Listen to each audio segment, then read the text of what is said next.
Never ignore native wisdom. The year was 1849, and the California gold rush was at its fevered height. Men from all walks of life streamed into the Sierra Nevada, driven by dreams of wealth and fortune. Among them was a group of 4 prospectors. Jack Collins, a grizzled veteran of mining expeditions; Tom Reynolds, a wide-eyed young man fresh from the East Coast; Samuel "Doc" Harris, a man with a scholarly air who often dabbled in folk medicine; and a hulking giant of a man named Big Frank Simmons, who was known for his strength and temper. The group had spent weeks searching the more popular rivers and streams, with little to show for it. Disheartened but not defeated, they resolved to venture deeper into the wilderness, far from the other prospectors, to stake their claim where no one else had thought to look. Rumors had circulated about a hidden valley, rich with untapped veins of gold, but there were also whispers of something else. A curse, a warning passed down from the native tribes who once lived in the region. They heard the tales from an old Native American man they met in a small trading post, nestled in the shadow of the mountains. He was a man of few words, but his eyes held a depth of knowledge that unnerved the group. "This land," the old man said in a hoarse whisper, "was once home to the Washoe tribe. The valley you seek, Tucumota, is cursed. Spirits guard the gold, and they are not kind to those who disturb it." Jack laughed, dismissing the warning as superstition.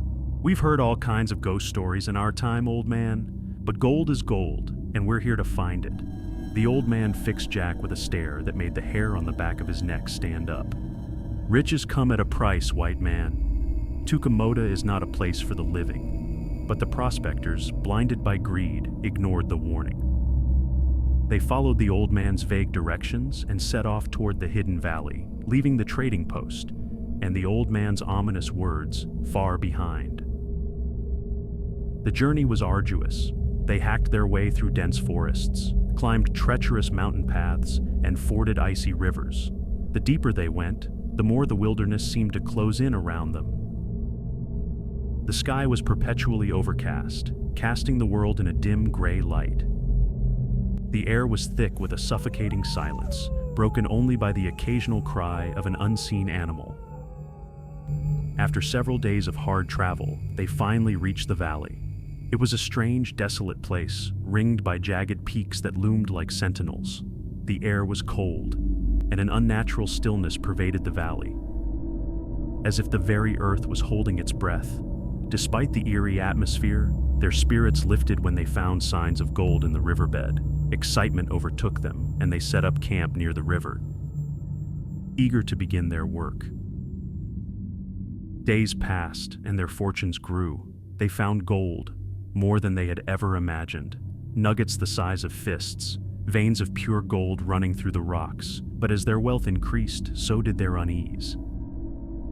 At night, strange things began to happen. It started with the wind. It would howl through the valley with an unnatural ferocity, carrying with it a low, mournful wail that seemed almost human. Jack would dismiss it as nothing more than the wind, but the others weren't so sure. Then came the shadows. They would see them flickering just out of the corner of their eyes, dark shapes that seemed to move of their own accord, flitting through the trees, vanishing when they turned to look. Doc was the first to voice his concerns. "I don't like this place," he said one night as they sat around the campfire. "There's something wrong here. We should leave." But Jack was stubborn. "We're sitting on a fortune, Doc. We've come too far to turn back now. Whatever it is, it's just our minds playing tricks on us." But the unease only grew. Frank, the strongest and most fearless of them all, began to wake up in the middle of the night, drenched in sweat, his eyes wide with terror. He would mutter about them coming for him, though he could never say who they were. His once booming voice grew quiet, and he would spend long hours staring into the forest, as if expecting something to emerge from the darkness. Tom, the youngest, was the first to break. One morning, they woke to find him gone, his belongings still in the tent. They searched the valley, calling his name, but there was no trace of him. It was as if he had simply vanished. Jack tried to keep them focused, insisting that Tom had just wandered off and would return. But deep down, they all knew something terrible had happened. The following night, Doc was the next to go. Jack and Frank found his tent empty, his boots still by the fire. This time, they didn't bother searching. They knew it was useless. Now, it was just Jack and Frank, and the gold that had once brought them joy now felt like a curse. Frank was losing his grip on reality. He would mutter to himself, talking about the spirits that haunted the valley, the shadows that were closing in. Jack refused to believe it. He tried to stay focused on the gold, but even he could feel the oppressive weight of the valley bearing down on him. The shadows seemed to move closer, the wind's wail growing louder, more insistent. On the final night, Jack awoke to find Frank standing by the river, staring into the darkness. "They're here," Frank whispered, his voice trembling. "They're here for us." Before Jack could react, Frank let out a blood-curdling scream and ran into the woods, disappearing into the blackness. Jack was alone, the valley echoing with Frank's final, anguished cries.